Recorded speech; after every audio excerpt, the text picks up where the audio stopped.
Sex means agreement. Maybe one of the highest forms of agreement.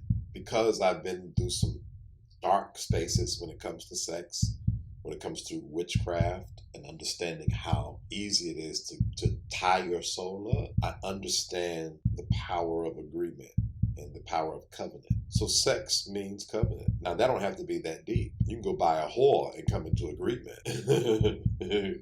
You can, there's 1,000 ways to agree because everybody's agreement is different. I think for me though, I'm choosing not to buy any more whores, at least in this space in my life, because I've already had that. So I want a different type of agreement. So sex means agreement in its most simplest forms. We agree. I want to tell people that I'm to move forward. I want to tell people how I feel like when I focus on my happiness when it comes to sexuality, sex, and love, I feel like I'm off task. I feel like God is mad at me, but I have a feeling that those feelings are not real. And so now I am ready to confront those feelings and walk into it head on. Do I think God was mad at me? Because that's what they said God was mad at me.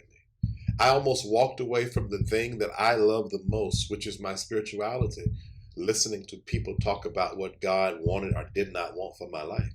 And then when I did gravitate to my spirituality, I realized that I was still putting my sexuality and my sexual pleasure and my sexual needs on hold. All the way up until recent, I have not even tried to be a human when it comes to sex. So then when I did express myself sexually, I expressed it as a monster. I expressed it in the dark. I did it on the apps. I did it in sex bathhouses, males bathhouses, and massages with happy endings, because that was the only place I thought my type of sex was acceptable. And that was one of the issues that I found out about my sex life, that the things that I was doing from a sexual experience wasn't even who I am. It was me not having identity, not looking in, not exploring. So I just acclimated to what I saw was done. I want to tell people that I didn't see a way for love for me, because it could not have to be done in the light, because it wasn't appreciated, or it wasn't wanted, or it wasn't even able to be done in the light. So I'm choosing to bring my sex life and my sexual experiences in the light. I'm choosing to be intimate with a man, and I'm choosing to accept that I choose men and men choose me. And I'm choosing to also be very spiritual.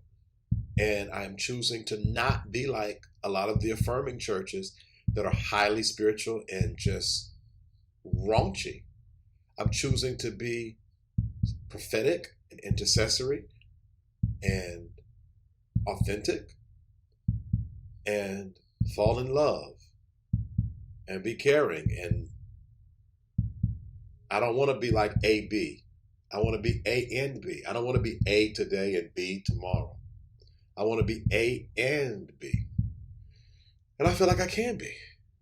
And even in a lot of spaces that are affirming, they don't exude the A and the B. They exude the A in church and then the B after brunch. Or A in church and then the B before church or Saturday night.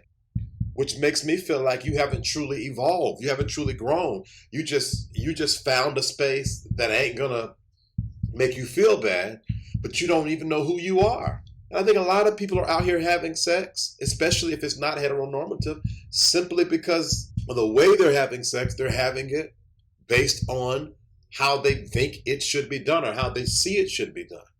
Your sex life should look like you. Your sex life should mirror you like your financial life do, like your emotional life do.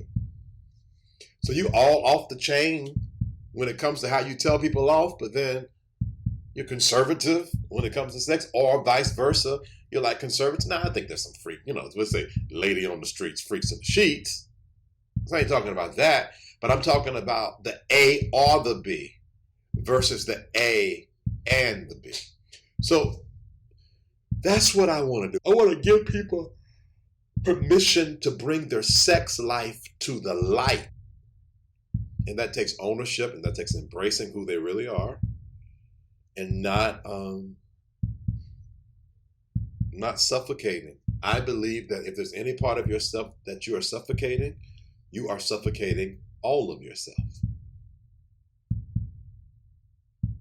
Embracing who I really am, meaning that as it relates to sexual space, it means that I prefer gay sex.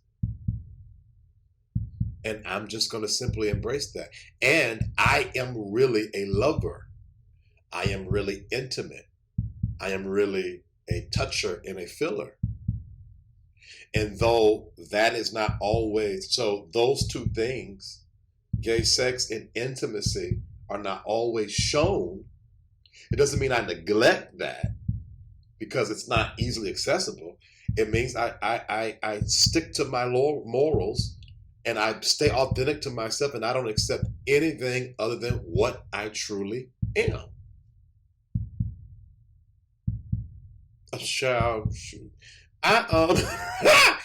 Okay. I myself have never had gay intimate sex before.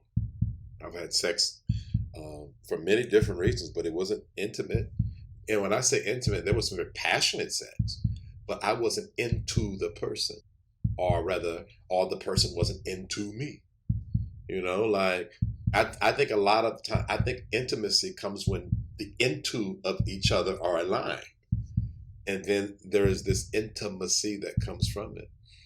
And I'll say this, if I have not been into me, I cannot have intimacy. And if the person has not been into them, they cannot have intimacy. So intimacy starts with the person. So that means that who I have sex with has to have some kind of consciousness, some kind of awareness, self-awareness of who they are. That takes out half the people walking. And then when you add homosexual to it, Jesus Christ. So, yeah. But I've never had it before. I've come into that awareness. I've been lucky enough to have all the kind of wrong sex. I done tried every type of sex you could name. Legs up, legs down, legs all around. Chandeliers, steps, elevators, backyard, bathroom, sex houses. I've had all types of sex. And I'm a thinker. And so I have compiled all of this data. And one thing I realize is, what do I want out of my friendships? Intimacy. What do I want out of conversations? Intimacy. What do I want out of my spiritual life? Intimacy. Oh, that's what I'm missing. Because remember, your sex life should mirror you. Every part of my life, I've always wanted to be intimate. I don't like crowds. I just like 2 or 3, 4 or 5 people.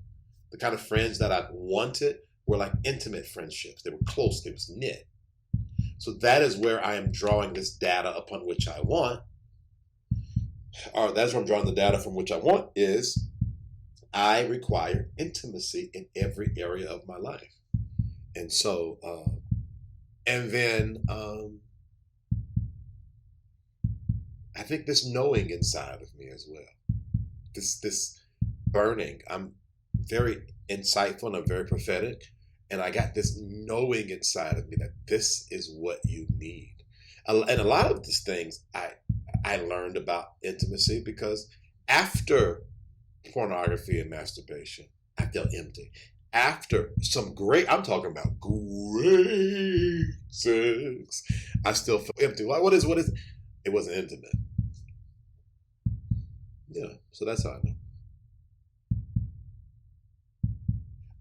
I am actively moving towards sexual fulfillment, and not just sexual fulfillment, homosexual fulfillment. Because in my life, I never thought that I would ever be in love. I didn't even know how it was going to work. I didn't know if it could work. Could I find somebody that was compatible with me? These are the things that I am ready to explore. And I realize as I have been on the edge of this exploration, I've looked around, and whether you're gay or straight, a lot of people have issues when it comes to balancing their sexuality and their spirituality. And because I am the guy, the Harriet Tubman that want to set people free up under the Underground Railroad, or the John the Baptist who want to get ahead of them all, say, hear you, prepare for the word of the Lord. I want to do that in this series. I want to open me up, and in the process of opening me up, I want to open people up. I want to be able to have raunchy, nasty, crude sex and be okay with it because that's what I want. But I want to also do it in the most conscious, wholesome way, because there is such a thing as being super sexual and super principled. I want to pull my sex life out the dark. I don't want to have sex on the apps anymore. I don't want to have sex on the sneak tip anymore. I don't want to do that. I also want to warn people, be careful about the sexual relationships you're in, because one of the things that bound me for years was a certain sexual relationship I was in. That's what I want to do. That's what I want to do. And that will open up this series well.